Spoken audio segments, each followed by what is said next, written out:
Today Donna is going to give us an insider's account of what was achieved at the United Nations Summit on Sustainable Development, that's Rio Plus 20, which was held in Rio de Janeiro just last June. Rio Plus 20 was probably the largest gathering of its type in UN history. Its theme was global and its scale was very impressive, with over, as I could see from the media reporting, 700 commitments and pledges of over $500 billion. Donna will help us judge whether it was all worthwhile and what impact the conference outcomes will have on global poverty and the challenges of climate change. Now, Donna is very well qualified to talk to us in this capacity, as she's a veteran of negotiations in international environment forums for over 20 years.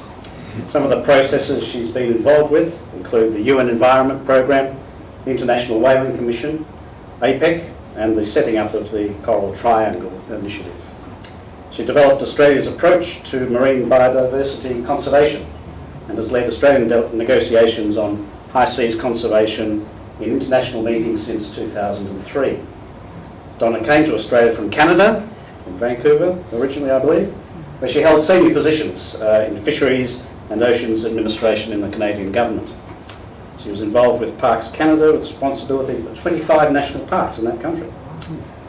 So last year, I believe, as I recall, Howard Bamsey, a former colleague of Donna's, gave us an interesting overview of international climate change negotiations. So to continue the tradition of the ACT branch showing and keeping an interest in international environment affairs, I'd like to invite Donna to address us on the outcomes of the Rio Plus 20 conference. Thank you, Donna.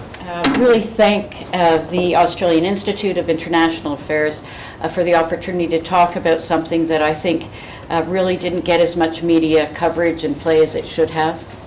It didn't have the major announceables that came out of the original Rio, and I'll explain my views on why that is.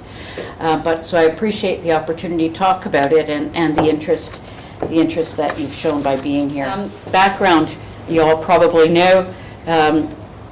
I should probably just give you a bit of background on myself before we get into the background of this. There was a bit there about, I'm originally from Canada, now an Australian citizen and very proud of it. I was originally, people always ask me, how did you get from the Canadian government to the Australian government? There's a program that we have as Commonwealth countries that allows for kind of exchanges between Commonwealth countries, and at the time I was in Fisheries and Oceans Canada and was the special envoy for the Asia Pacific for the then Minister of Fisheries, because we both had the view that Canada hadn't paid enough attention to the Asia Pacific and the oceans, and trying to bring that view to Ottawa. So I did a lot of work in the Asia Pacific through APEC and bilaterally, including with Australia. So I spent 60% of my time for 2 years in Australia as a visiting deputy secretary in the Department of Environment, and the other 40% for Canada. And at the end of those 2 years, ended up deciding to stay, and I'm very pleased with that decision. So that's a little bit, I know people always wonder about that, and I think that Australia, for the past 10 years, has really been leading the world in a number of areas in the environment, and it's something that I don't think people necessarily recognize. So I'll talk a bit about that and the importance about Rio. So the background on Rio, I had the opportunity to be at the 1992 Rio Summit, and I was surprised to be back in a slightly different capacity 20 years later.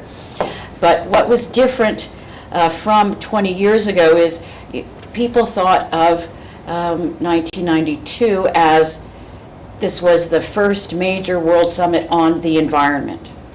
And that's why we had all the conventions that came out of that, on the Biodiversity Convention, the Commission on Sustainable Development, the Convention on Desertification, set up a whole number of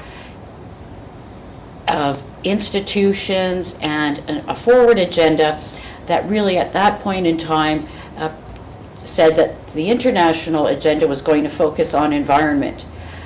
What's different is that most countries in the lead up to Rio said this is not an environment conference. This is a conference about sustainability. And so somehow over time, the conference That was in 1992, and previous to that, we had the Brundtland Commission and all of those things that came up with the concept of sustainable development. Really, it has shifted. It's shifted to recognize that it's not just environment, it's about sustainable development. That means environment, social, and economic. And what started coming to the fore at this Rio as well was what's called the social cultural aspect of it, or that's sometimes referred to as the fourth pillar. But I had the responsibility of being the lead negotiator in Rio for the Australian government.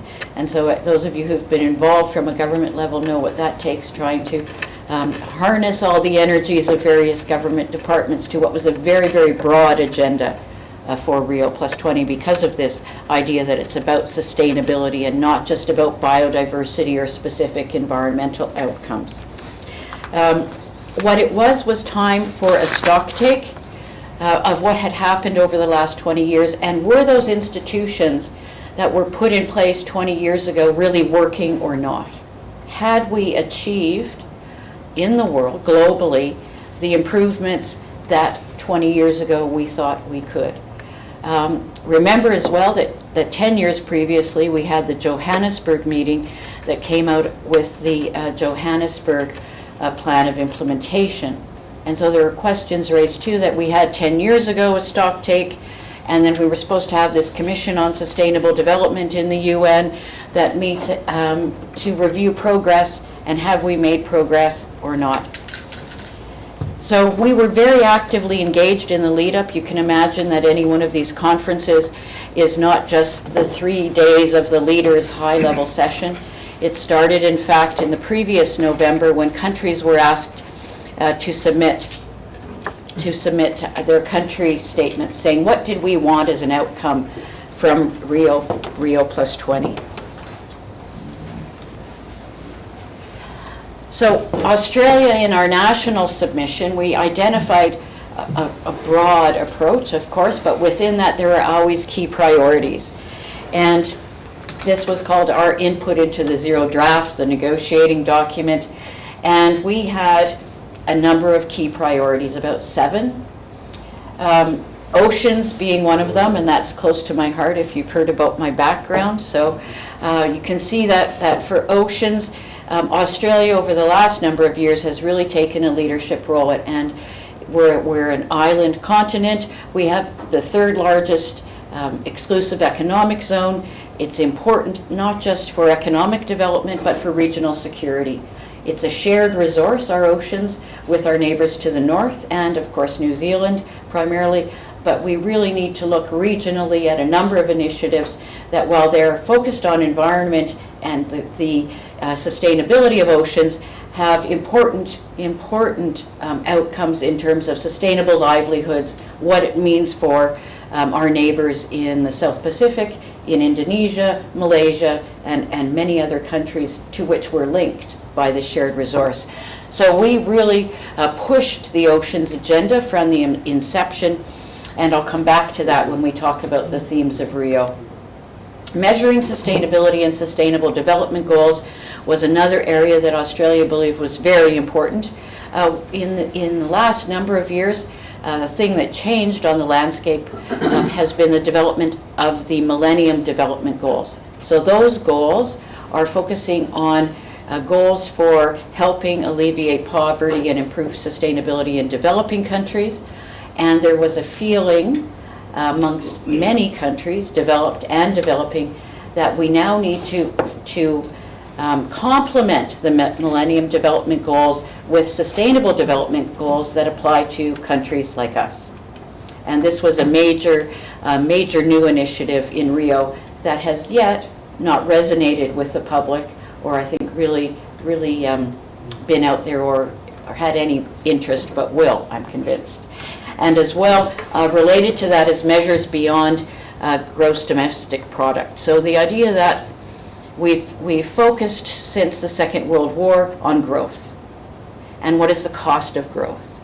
And the cost of growth in a number of countries has been environmental damage. It has been has had negative impacts socially in terms of community development and things. So the idea is we need to look at sustainability, and one place to do that is figuring out how we, as a global community, consider economic growth not just as the measure of growth, but we have to look beyond that, beyond GDP. That a sustainable economy is one that has growth without degrading conditions socially or the environment. And this was discussed in the lead up to Rio. For Australia, Indigenous peoples was a priority for us, focusing on land and sea country management, recognizing that the knowledge in developing countries and developed countries of Indigenous people and their connection to the land and sea environment helps them socially, economically, and helps all of us environmentally. And this was another priority for us in Rio. The other four, empowerment of women, and I can say this, that for me, I think this was the most surprising part, being in the lead up to it, is how you would think in 2012 that this issue was so difficult about gender equality. But it still is throughout the world. And through the United Nations, gender equality, we can say it's accepted here, and we don't have too many issues with it. There's always some gradations of that. But the discussions in the lead up really about what we could say about gender equality in the document, I think surprised me, and I've been around for a while. So while we think we've made progress globally on this issue, we still have a lot of work to do, and I'll mention a bit more about that. So we did make some progress, I'm happy to say, but there are still a few areas where it's language that wouldn't be as strong as Australia would have liked. Food security. This is an area for us both domestically and internationally. We know that in Africa, they're continue to have difficulties with food security. We know that rising prices, droughts, famine continue, and what is it that Australia can do both to share our expertise and capability, including, as we've increased our overseas development assistance by 60% over the future, that's part of it, but what can we also do through technology exchange and transfer and working on this, and that was a priority that's highlighted in the Rio document. Disaster and risk reduction. Last year was a year of disasters for this country and for other countries, and we, through the UN process, we're one of the co-chairs of disaster and risk reduction work that's going on, and helped highlight this area in the document. And then, of course, something that's important to us as Australia is the idea that we can have mining, but we can do it with sustainable practices, practice that sustain communities, don't disempower communities, and working through international mining companies to bring those types of practices to developing countries. So that was another area of priority for us. So the themes of Rio, as you can imagine, there were negotiations in New York about what Rio should focus on, and there were two themes. The first theme was a green economy in the context of sustainable development and poverty eradication. I won't bore you with the details, but the first 3 or 4 negotiating sessions in New York started to focus on how do you define a green economy. Right? That's typical of what happens. So somehow we managed to swing it away from defining a green economy to saying what it isn't, in fact, and saying that it's not a one approach that fits all. And this was the concern of the G77 in China, because the European Union was so hard behind this concept of a green economy. They believed that the European Union and other developed countries were trying to put forward an idea that would force them to do certain things in order to obtain development assistance, or certain criteria, another way of putting in some type of barriers to trade. So it was trying to allay all those fears and say, no, what we're talking about is is the idea that each country has to develop their own ways and means of doing this. There isn't one roadmap, there isn't one toolbox, there isn't, I'm using all the words, there isn't one approach, but it is working together to share best practices. So this is not the most successful outcome of Rio, and there will be a lot more work that has to do in this regard. It was, again, one of the themes, but one that didn't progress as far as some countries wanted. For Australia, when we first saw this, we said, well, there's one problem, because UNEP and other organizations had created documents to explain a green economy, and they all focused on terrestrial practices. And that didn't resonate with a number of small island developing countries, nor did it really resonate just even with Australia and some of our neighbors. So we said it should be a green economy, but also a blue economy, because we need to look at sustainable management of the ocean's resources. And so Australia, with Solomon Islands and Pacific Island countries, through some ministerial leadership at UNEP, started raising early on, about a year and a half ago, the concept of a blue economy, and that needed to be discussed at Rio. That oceans, while mentioned 20 years ago, very briefly in the original Rio, and a little more in Johannesburg, but not much, had really not yet come to a mature stage in the international negotiations and discussions. And our hope was to raise the profile. And I can say from my personal perspective, but also from the Australian government, I think this was one of the big achievements of Rio, is that the blue part of blue economy and oceans is now on the international agenda, front and square, and I'll talk a little more about that. So, green economy, not great, more to follow, but there were some positive aspects. Now, I'm glad you're interested in international affairs, because when I usually talk about this things, most people go, oh my God, an institutional framework. This is really talking about what I mentioned earlier. We set up these institutions 20 years ago. Have they really worked properly? What's happened over the 20 years? If you look at it from an environment perspective, we have a multitude of multilateral environment agreements right now. We have them ranging from the Montreal Protocol. We have them on chemicals. We've done some consolidation on chemicals, which is good. We've got 3 conventions together, but we've had the number is huge of multilateral environment agreements.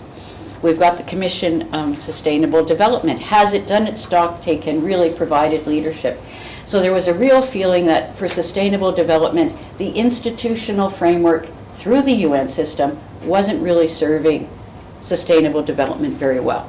That we every 10 years we would look at it, but during those intervening periods, the attention got shifted elsewhere. We needed to understand why and what needed to be fixed. So there was, coming out of Rio, was a commitment to strengthen ECOSOC, the Environment and Social Council of the UN, which is in the UN Charter and is the primordial body that governs all of this. Underneath that was the Commission on Sustainable Development. Now, having sat through the Commission on Sustainable Development numerous times in New York, I was very pleased to see that we managed to get agreement, and this is a huge step forward, to have the United Nations member states agree to get rid of a body. Like, that is huge in the context of the United Nations. So the Commission of Sustainable Development will be no longer, and it'll be replaced not by a bureaucratic body in the UN, I shouldn't use that term, it's not negative, a body that in the UN was an institution that didn't fulfill its mandate, to a political forum that would meet when leaders meet in October and review progress on a more active basis. You're probably thinking, well, what was wrong with CSD, or the Commission on Sustainable Development? It in our view, the Australian government view, it replicated things that were going on in other fora. It didn't take a leadership role. It didn't challenge activities. It went through and came up with a very negotiated document that led to nothing in next steps. It was a costly exercise and one that didn't further the Sustainable Development Agenda. So the decision in Rio was its time was over. It had been reformed 10 years ago because there were problems 10 years ago, and 10 years on, the problems were worse. So replace it and fix it up so that it is more keyed into the leaders and ministers, and has that driving force that brings together not just environment ministers, but economic ministers, which is why ECOSOC's leadership is so important. The other part, which was a huge discussion that went on for a long while, was how to strengthen the United Nations Environment Program. Now, if you're aware, UNEP has its head office in Nairobi. So the G77, the African bloc of countries, was pushing very hard for UNEP to be upgraded to the status of a World Environment Organization, sort of like the World Health Organization, that same status. They gained support from the European Union on that, and it was a very long negotiation right up until Rio about what to do to strengthen UNEP. The view, which Australia shared, was that UNEP needed to be strengthened, that the environment dimension or the environment pillar of sustainable development was not on equal footing with the economic and social pillars. But should we move right now, taking UNEP to a World Environment Organization? And the Australian view was no. There are first some systemic problems with UNEP. And you don't take an organization that isn't quite functioning really well and elevate it to a higher status before you fix those things that need to be fixed. And universal membership is one of them, because there is not universal membership to UNEP. It has a governing council of only, I think, 22 countries. It has a strange way of operating and a way of funding that prevents it from really being what we need. So we agreed to establish universal membership, that we needed to have adequate financial resourcing for UNEP, and this strong policy science interface. What does that really mean? What that means is we want UNEP to be able to provide information to the UN and its bodies about what's going on in the environment. So to have the clout to do that and to reorganize itself to deliver on that. So we'll be furthering that at the next UNEP Governing Council meeting in Nairobi in February, March of 2013. So that is a step forward. Okay, before I go to that one, so ignore that, yeah. So I've talked about the two themes. What I didn't mention was the overarching objective of Rio, which was doing all of these things in the context of poverty alleviation. And so there were very strong discussions, long discussions over the whole fact that the G77 in China are of the belief that countries have not fulfilled their commitments in terms of technology transfer and financial resources to help developing countries with sustainable development. Now, the problem this year, obviously, is that developed countries are suffering from the aftermath and continued recession in a number of countries from the global financial crisis. And so most countries were not in a position to offer additional financial resources, capacity building. And this was one of the very difficult parts, because if you're asking all countries to agree something and countries do not have the ability to do that, they look to countries, developed countries, to help them achieve those objectives. And that was a very difficult part of Rio this time. It was different than 20 years ago and 10 years ago, where we had some countries taking a very strong position that there would not be one more penny on the table in Rio. And so for a number of reasons, the poverty alleviation is throughout the document. There are agreements of what will be done and what the forward agenda should be, but there was no new money put on the table by most countries. Australia made a number of new commitments, and a number of them very related to, of course, reflecting our increase in overseas development assistance that the government has announced, but also capacity building and assistance in key areas, such as working with our Pacific neighbors on what's called the Pacific Oceanscape, so sustainable oceans, the Coral Triangle Initiative, a number of things like that. We also announced the Prime Minister was there, and she did a great job in showcasing what Australia's priorities were. She was the head of our delegation, met many leaders when she was in attendance at the high-level session.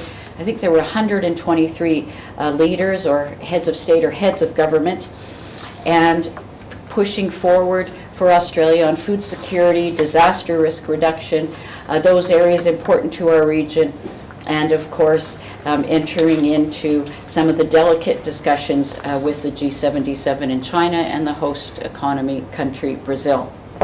Now, if we say what is it that Rio overall achieved, it was doing this stock take. I think it's not sexy, it's not new, but fixing up the institutional framework.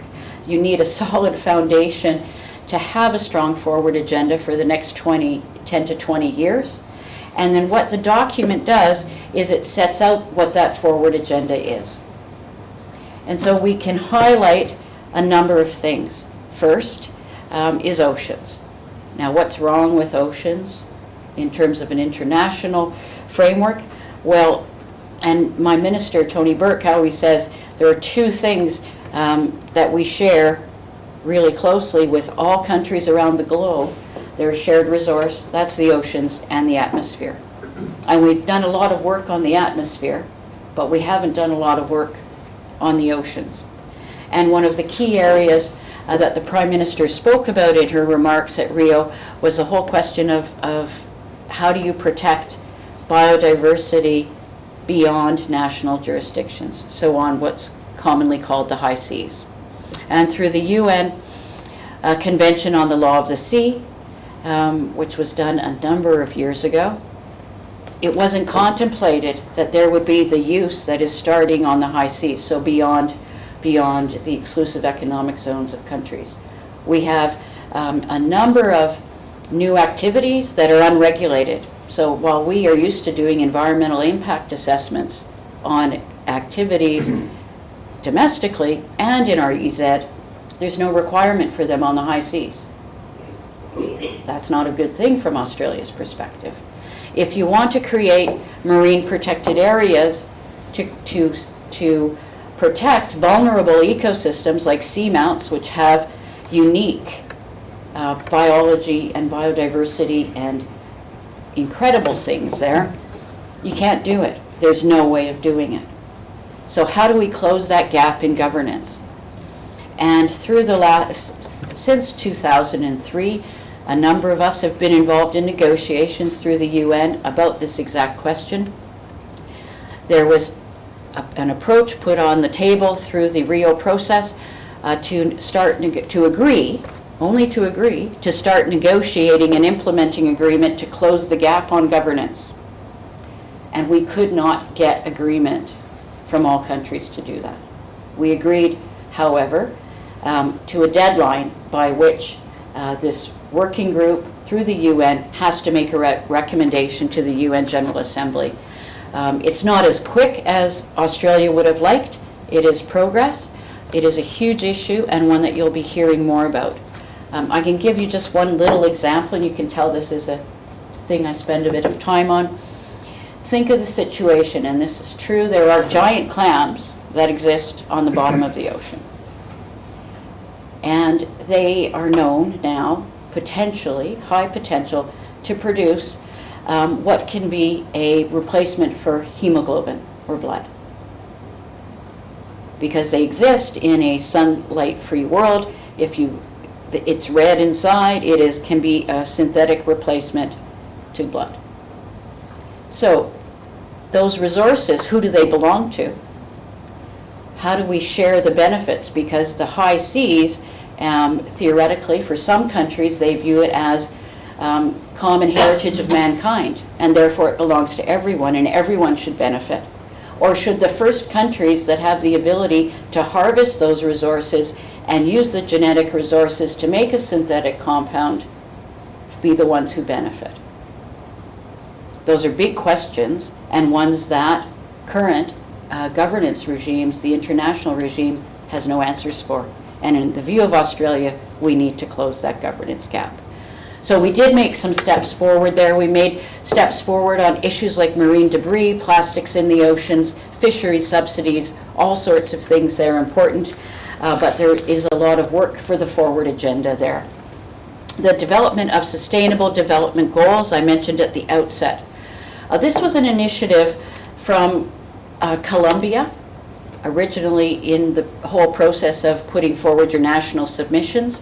And it was supported by a number of developing countries, the idea that we should have global sustainable development goals that are universal in application and should cover a number of key areas and then complement the Millennium Development Goals.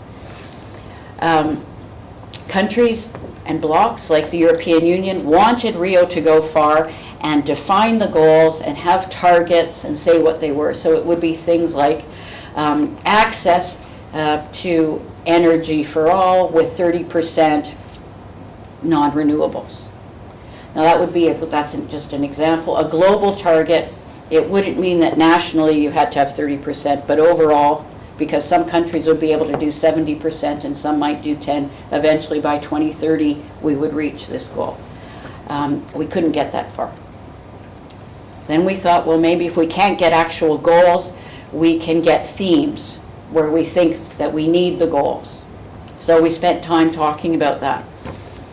We didn't get that far.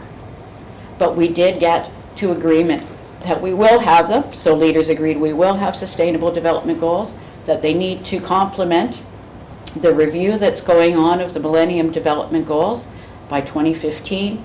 And right now, New York, at this year's General Assembly at the United Nations, will initiate the process to negotiate sustainable development goals.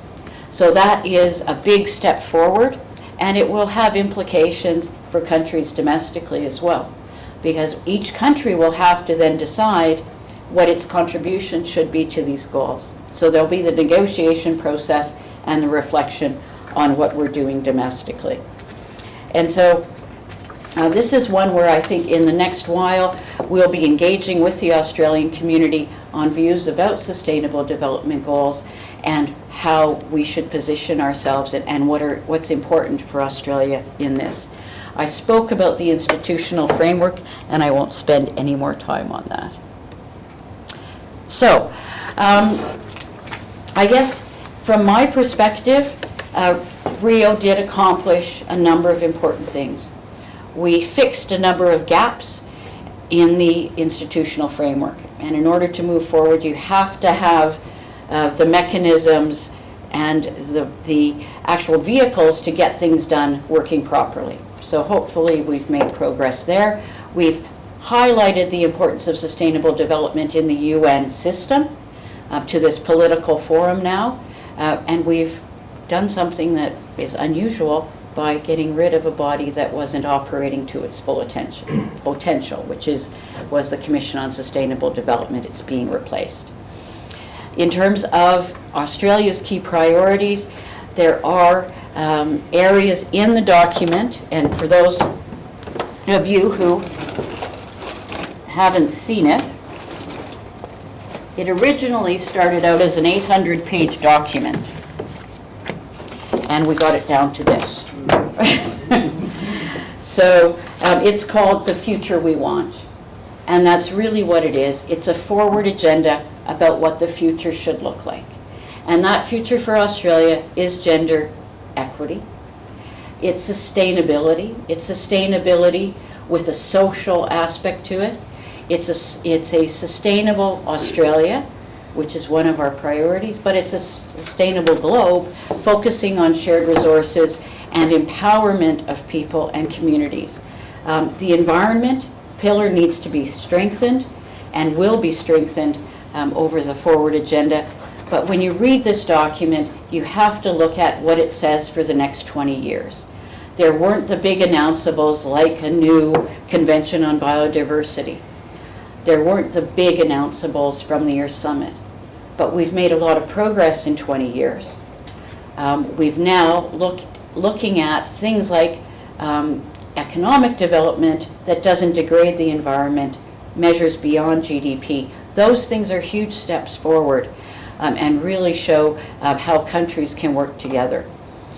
For a forward agenda, I think Australia is very well placed, both through the United Nations and a number of working bodies and conventions to further the agenda. You have to really look at it and see that bridging the divide without new money on the table is a hard thing to negotiate. I think we did a pretty good job. I outlined the areas we thought we could have gone forward a little further, but in any negotiation, you never reach all of your objectives 100%. So that's my kind of look at Rio. I think that coming out of it, it's going to be a full agenda for people like me, making sure we move it forward. You won't hear people talking about Rio plus 20 as they refer back to the Rio Summit, but you will see all of these little very important initiatives embedded in the work of government through a number of agencies. So thank you very much for your time. I hope I touched on key things. Didn't want to take too much time to go through, obviously, the whole 80-odd pages. It's an important document and one that I think people will be referring to over time, and one that represents the global view at this point in time. So thank you very much, and thank you very much for the invitation. Questions, of course.